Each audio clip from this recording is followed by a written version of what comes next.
Welcome inside another edition of Celtics Roundtable on CLNS Media. CLNS Media, the leading online provider of audio-video coverage of your Boston Celtics. Evan Valenti alongside Zaire coming at you on a Tuesday after another win. Celtics have now won 16 straight games. They won this one over the Mavericks in overtime, 110-102. It is the longest winning streak, thanks to Sean Grant. I got to pull it up on the phone. Longest winning streak since December 19th, 1964 to January 22nd, 1965. 16 games in a row. The next game they can tie a record from 1959. Still have ways to go to get to 19 in a row, the most the Celtics have ever won in the history of their franchise. So wait, Tuesday, Evan, you're telling me that Martin Luther King was alive when the Celtics went on those 16-game win streaks. That's crazy. Yeah, that's crazy. That's crazy. But they still have a way to go to get to that 08 squad. They won 19 in a row in 2008. KG, Paul Pierce, Ray Allen, not shocking there. But, there's a couple things we want to mention in this game. Not all good things, of course. There's some bad stuff from this game that we're going to talk about a little bit. And we're going to make it it's sort of been a theme the past couple of games. But I want to start, Zaire, because Kyrie Irving was absolutely insane on Monday night. I mean, absolutely just unbelievable. 47 points in the game. I took over the game at the end of the game. It was just literally unbelievable. Shot the lights out. 16-22, 5 of 7 for three-point range, 10 of 11 from the free throw line. The Celtics have been lucky. The past couple of years, they've had really great point guard play, especially at the end of games. I know it's only been a handful of games so far, only 18. But Kyrie Irving is something special at the end of the games, and I don't want to get into is he clutcher than Isaiah yet? But he's just been literally exactly what the doctor ordered for the Celtics at the end of every single game the past, I don't know, week and a half, 2 weeks, 3 weeks almost. Well, I mean, the debate will come sooner or later about him versus Isaiah. And so I'll say that they had two different situations, and it's hard to judge who's more clutch because they both were clutch and they both came through for their basketball teams. Yes, Kyrie is on a 16-game win streak where Isaiah Thomas, was never in that situation. But to look at what they both had to work with and what they both did, I mean, it's like, to me, you can put them both on the same mountain. They both were clutch. They both pulled games out when you said, how are these guys doing this? It's just like I said, it's one guy drives one kind of car, another guy drives a bus, maybe. It's just a different way, But it's like, if you can win with the lesser vehicle, you're still clutch. You know what I'm saying? So it's the key. So I just think that I mean, Kyrie getting that 47 tonight, and it's something that I don't see him having to do a whole lot of. But when it's needed, it's great to have a guy on the team that can do it. And so it's just even more props to Danny Ainge for saying, you know what, I'm about to make this move, and I believe in it. And tonight shows why that move was made. Yeah, we'll dive into the numbers in a little bit, but I think your point on, perspective matters here. Like how Isaiah did it and how Kyrie did it is a little different, right?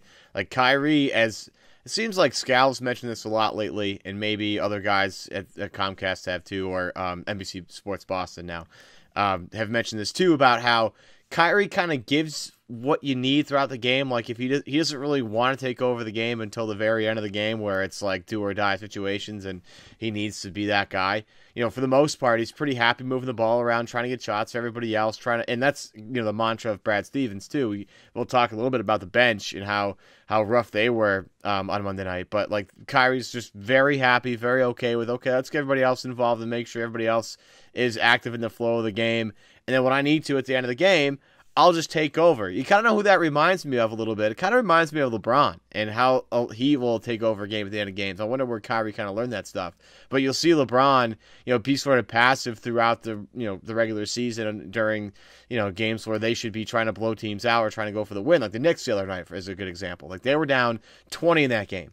And LeBron was being a little passive and being a little coy. And then all of a sudden, in the fourth quarter, he was like, nah, I need to take over right now. This is the time and place. And he either drove the rack or found Kyle Korver for a good shot. And they came all the way back and beat New York in that crazy comeback a couple of weeks ago.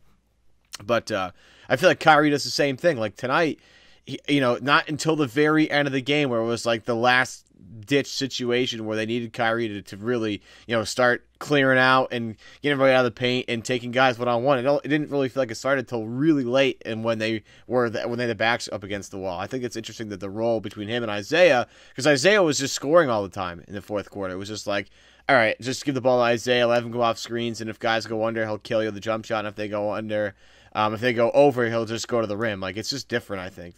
Am I weird on that? Am I crazy? I mean, you're right. And I just think that, once again, one isn't better than the other. It's just, Isaiah did not have a Jason Tatum to work with. You get what I'm saying? He didn't have Jaylen Brown playing to this level. He had an Avery Bradley who definitely played well. He had a Jay Crowder who played well on most nights. But what they bring and what these two young guys bring are two different things. And not to even say that what they're bringing is better. It looks like it's better right now, right? But it's just a different type of athleticism, a different type of length, a different type of energy that they have. Like, they don't wear themselves out throughout a basketball game, where it looked like Jay Crowder and Avery Bradley played hard all game. You know what I'm saying? And by the time the fourth quarter comes, it's like, oh, our tongues are hanging out our mouths. Isaiah, do something. That's just how it felt, at least. I could be dead wrong.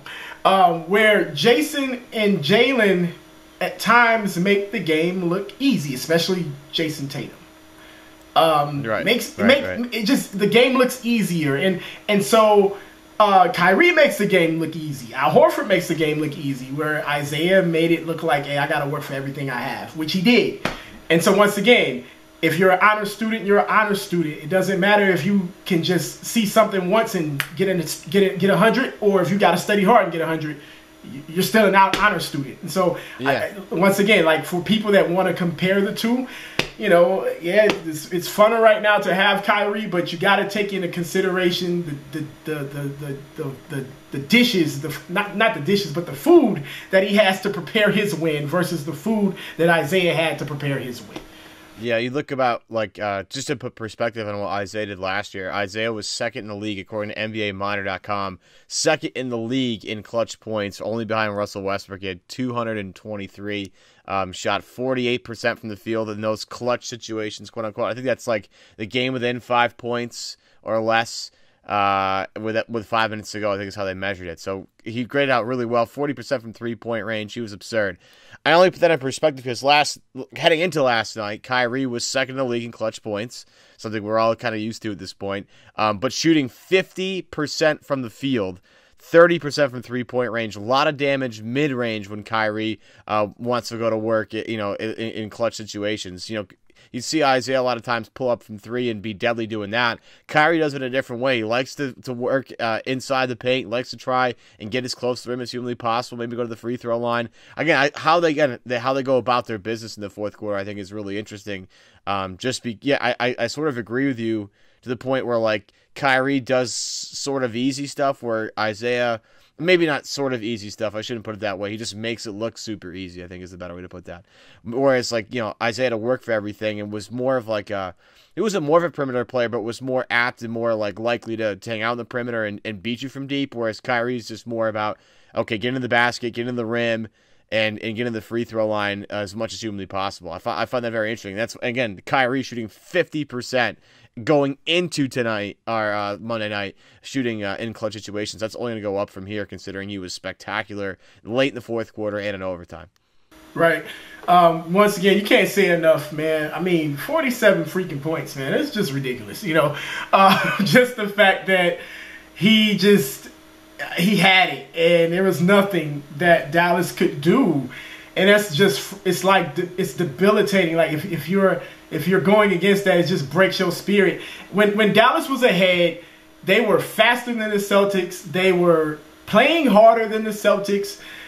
However, that momentum, you just got to watch how that momentum just swings. And when Kyrie Irving just said, hey, I'm going to score no matter what you guys do, you saw J.J. Barrera just walking back to the sideline during the timeout going, what the heck just happened? You know what I'm saying? And it just tells, like what the Celtics are doing is amazing, but the best part of it all is the fact that they have it all together. They're very confident. They're very sure of themselves. They know themselves more than they probably should know themselves. You saw it in the Atlanta game even. I sat and watched Atlanta just kill in that first quarter, and I said, well, this is not going to probably keep up because they're not winners. And the Celtics are. You know what I'm saying? Like, it's just that plain. And yes, you know, they're going to lose a game sometime or another. I'm saying 80-2, but, you know, they're going to lose sometime or another. But, you know, that whole phrase, winners win, losers lose. And the look on Jason Tatum's face when he's just making plays down the stretch and is like, hey, this is basketball. I play this all the time. This is what I do. It's just a comfortable feeling to see that this basketball team knows itself at this early in the season. And I say this, that overtime win, I love it. The fact that, yes, the worst team in the league took you to an overtime win. You need these battles. And these battles, when you're down 10, 15, 20 points and you come back, you need these because you can always remember when you're in the playoffs, like, yo, we've been in the worst situations and we've won. So this playoff war, we've been in playoff mode all season. The minute right. Gordon Hayward got hurt, we were in playoff mode. Yeah. We're going to move on quick. Before I do, though, I do want to just give a shout-out quick one to Jay King. Going into last night, Irving in clutch situations per 36 minutes, 66 points, 9.4 assists, 6 rebounds, a steal, a block, 57.4% from the field. That's insane. Again, only behind Damian Lillard in terms of clutch points. That was heading into last night, and it's only going to get better from there after his ridiculous 47-point performance against the Dallas Mavericks. There's some stuff we need to talk about in terms of some concerns that we have about this team going forward. But before we get to that, I want to tell you guys this episode is sponsored by Action Heat. Action Heat makes all the world's best heated clothing, and with winter weather coming up, you're going to want to make sure you have some heatable clothing powered by rechargeable batteries. Action Heat is the perfect solution in keeping you toasty and warm, even in the most frigid winter weather. And you know, in the Northeast, we're going to get a lot of it. Action Heat clothing provides toasty warmth and comfort for the entire body, including heating jackets, socks, gloves, hats, and even undergarments like long johns. I can't imagine having that. Like the heated long johns must be the best feeling of all time. You can stay warm and cozy from head to toe with Action Heat. Action Heat clothing is engineered to safely and effectively deliver heat via heating panels similar to a heated car seat. So imagine being like wrapped up in a heated car seat. There's nothing better than that. They can reach temperatures of 135 miles an hour and not miles an hour, degrees. There we go. And are powered by rechargeable low voltage lithium ion batteries that last up to 12 hours on each charge. And if you're like skiing or something or going hiking, you can use different ports in the battery to charge your devices. That's the coolest part about that. And with the holiday season coming up, it's perfect for a friend or a family member on their holiday gift list. Prices just start at very simply at $39.99, and they have men's, women's styles, so something for everybody. Again, with the winter weather coming up, it hasn't really totally hit here in the Berkshires yet, but I have both the socks and like a thermal. I'm ready to rock and roll for ski season, snowshoe season. I'm ready to go. Just snow blowing, just typical stuff. It doesn't mean I can't spoil myself. And you can too right now. Go to action-heat.com/Celtics for 15% off your entire purchase. Again, that's action-heat.com/Celtics for 15% off. Also, well, hold on, man. I got one more to go. Listen up, Hoops fans. Basketball season's here. Now that your favorite hardwood heroes have returned to action, it's time for you to put your fantasy knowledge to the test and win huge cash prizes every night by playing one-day fantasy at DraftKings.com. At DraftKings, there's so many different ways to play. You can choose public contest, private contests, huge cash prizes, not as many cash prizes. You compete against your friends, against total strangers. You can begin against beginners, against experts. Seriously, so many different ways you can play on DraftKings.com. And the best part, well, the second best part, is you draft your own team every day, a new team, okay? The best part is you can win money doing that. Just ask Dan from St. Louis, Jeremy from Austin, both turned $3 into $1,000. Huge cash prizes and bragging rights await you at DraftKings.com, and use the code CLNS at DraftKings.com to play free with your first deposit and a share at $10,000 in total prizes tonight. Again, do not wait. Go to DraftKings.com right now, and with your first deposit, use that code CLNS, choose your lineup, and get locked into an awesome prize pool of up to $10,000. Minimum $5 deposit required. Eligibility restrictions apply. See DraftKings.com for details. Again, Evan Valenti alongside Zaire here on a Tuesday, coming at you. Celtics extend their winning streak to 16 straight games. Zaire, you had something on your mind real quickly before we move on to the bench. Yeah, real quickly before we talk about something that may not make us happy. I was watching the Dallas Mavericks broadcast, and I saw this lady named Shamika Charles. That's her name. I had to look and make sure I got it right. Shamika Charles. She was doing this limbo, and I think she holds like the Guinness Book of World Records for limbo. You know what I'm saying? And you gotta like check her Red out. Panda then. She's like Red Panda. Like She's that kind of thing. Man, she was pretty much crawling on her back going under this thing, man. It was crazy. So I gotta give her a big shout out, and I'm gonna tweet that she's on the show. Hopefully she gives us a retweet and all that good stuff. But it was just crazy. So shoot your shot, Zaire. Shoot your shot. Great game, man. Great entertainment. Great performance. Just great performance. Yes, absolutely. Quickly, because we gotta actually start winding things down very soon. But the Celtics bench has not been shooting the rock well lately at all. The Warriors game was a little rough. The Atlanta game was a little better. They got them back in the game with good defense, but then again, the starters kind of took over and won that game. Kyrie Irving, Jaylen Brown, both those guys are ridiculous. But the bench has been really bad. I mean, last night, Marcus Smart was awful. I know he was a plus 15, but he was 3 of 15 from the field. Terry Rozier, 1 of 4. They got to find some rhythm in the second unit, Zaire. What's the best way to do that? I mean, they could obviously go looking for a trade somewhere with that DPE. It's going to be very valuable, but is it something that where Boston could maybe fix their rotations a little bit and maybe give Jaylen Brown, who's become a big offensive part of their game plan, or maybe Jason Tatum getting more run with the second unit a little earlier in the game, maybe adding those guys to maybe help the scoring problems with this team? Because the bench has just been awful lately. I think you kind of got to live with what you have. And I mean, the truth is this. We have how many rookies on the team? How many? Couple. 7 or 5? Or I don't know. It's feels like way more than that sometimes. A lot of rookies, right? So you got a lot of rookies. You still got a lot of people. No matter how much you're winning, you still got guys getting familiar with each other.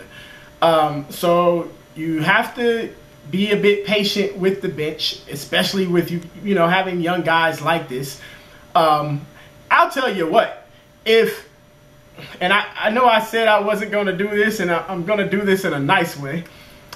You know, it's hard. It's easy to talk about the bench when you got 2 of your main guys coming off the bench that can't hit shots. Like that. Like if one of the guys were in the starting lineup and the other guy was on the bench, you know what I'm saying? But your 2 guys who are shooting the most off the bench, and they're shooting way more than everybody else off the bench, can't hit shots, right? So the good thing is that they find something else to do to contribute, especially down the stretch in basketball games. But other than that, all you can do is be patient with these guys. You know, yeah, you can throw certain guys with them, and it happens throughout the game. But, you know, 16 straight wins, it's like, hey, the bench guys, you know, yeah, they screw up, but they're obviously, it's not so bad to where you can't win. You know what I'm saying? So you kind of got to live with it. And, you know, we know they're a horrible second quarter team. They were last year. But they got the #1 seed. And this year, they are far and beyond everyone as far as winning. And they're winning down the stretch. So, you know, it can't get any worse. That's how I look at it. It can't get any worse. You know, Brad talked about this with Scal before the game, and Scal was, you know, kind of dancing around it. And Brad was like, look, like we're gonna have to shoot our way out of this. Even with us shooting terribly, these guys still kind of find a way to impact the basketball game, and that's what really matters. We're gonna have to gut through, we're gonna have to fight through it, and we're gonna keep missing some shots. There's no doubt about it. But I mean, I don't know, maybe switching things up in terms of like allocating minutes differently. Like instead of, maybe you pull Jaylen Brown out quicker, throw Marcus Smart in there, and then when you add the Terry Roziers of the world and, Shemi Ojeleyes of the world, you bring Jaylen back in because he's been such a good force offensively for them. Or maybe it's vice versa with Tatum. I don't know. They're going to have to figure something out so that the bench isn't so stagnant. And this has been a problem for them for a long time. It's not like last year there wasn't a problem. Kelly Olynyk would drive people absolutely nuts coming off the bench in terms of his inconsistency. So, again, another one of these little issues for the Celtics. But you won't know until they hit a dry spell. Right. You know what I'm saying? Like there's really, they can tinker with things here and there, but for the most part, you're going to just keep at it because whatever you're doing is working right now. We won't know until a 3-game skid comes. And we hope that there's never a 3-game skid, but hey, if it happens, it's normal, So we won't know until February comes when it's like, this team isn't looking like they used to look. Then you got to make some adjustments, and that's cool. Maybe like I look at a guy like Marcus Morris, who I think the younger guys can definitely benefit playing with. Like I really think so. It's just something about his game that everybody keeps bringing up. Oh, his shot selection sucks, which maybe it does. But the guy is just a gamer, and he finds ways to contribute and make plays. So you saw in that, like, he didn't have the best game tonight either. Many players didn't, okay? But, just him being able to get to the line down the stretch, you know what I'm saying, and just be a part of things. I don't know. I'm not ready to just, like, really complain about the bench in totality. Everyone that listens to this show, that hears my voice, knows my biggest complaints on this basketball team, and I'm not going to state them right now because I've said it too much, and I'm going to focus on the positive. Go Celtics. Right. They've won 16 games in a row. Let's continue that like Greeny does with his every recap of the win. They don't do the ugly part stays, not filled in because they've won so many straight games. And with that, that's going to do it for this episode of Celtics Roundtable on CLNS Media. Today's show brought to you in part by Action Heat. Go to action-heat.com/Celtics for 15% off your entire purchase. And by DraftKings, use the promo code CLNS at first deposit. With a $5 deposit, you get a free entry into a $10,000 pool tonight. Win some cash tonight. Share with us, maybe. I don't know. I'm just throwing it out there. If you're watching this on YouTube, hey, what's up? Nice to see you. Make sure you do me a favor. Hit that like button below and subscribe to CLNS Media's network, to the 11,000, almost 12,000 of you. I love you guys so much. You guys are the greatest people of all time. Don't forget as well, you can find us on the go on your favorite podcast app, whether it's iTunes or Stitcher. You can download us as a part of the Boston Celtics news feed. Of course, download the CLNS Radio mobile app too, and give us a 5-star review on iTunes, and leave a question in there. We'll answer it via our Monday mailbag. For Zaire, my man, I'm Evan Valenti. Give us a follow on Twitter at CLNS Roundtable, and we'll see you next time on Celtics Roundtable on CLNS Media.